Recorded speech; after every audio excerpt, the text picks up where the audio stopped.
devant le tribunal d'Evry. Cette vidéo, Karine l'enregistre juste à la sortie du procès. Les larmes aux yeux, elle explique que l'homme qui l'a violée y a bien été reconnu coupable, mais qu'il a reçu une peine insignifiante à ses yeux. C'est 6 ans de prison, dont 2 fermes, avec aménagement de peine. C'est-à-dire qu'il n'ira juste pas en prison. Donc, voilà.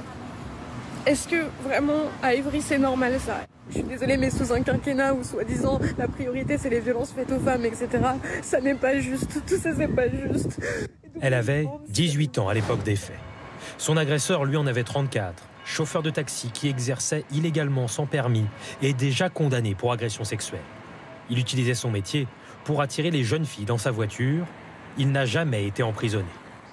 La deuxième victime, c'est elle, Samantha.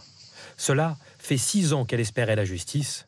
Elle a été plus que déçue. Donc ça fait 6 ans que lui vit sa petite vie, tranquille. Et nous, on est laissés pour compte dans l'histoire. Lui fait sa vie et nous, on est là. On est victime, on essaye de se reconstruire, on fait comme on peut. Mais on le sait libre, il n'est pas puni, ou pas en tout cas à sa juste valeur, il est encore dehors.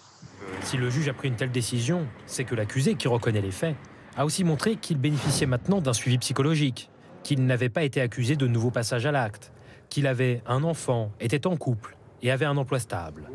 Des éléments qui ne justifient pas cette peine trop faible, d'après l'avocat de Samantha.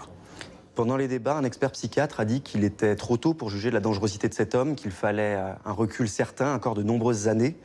C'est incontestablement un pari dangereux qui a été pris par la justice française aujourd'hui. Le procureur a fait appel, espérant une plus lourde condamnation.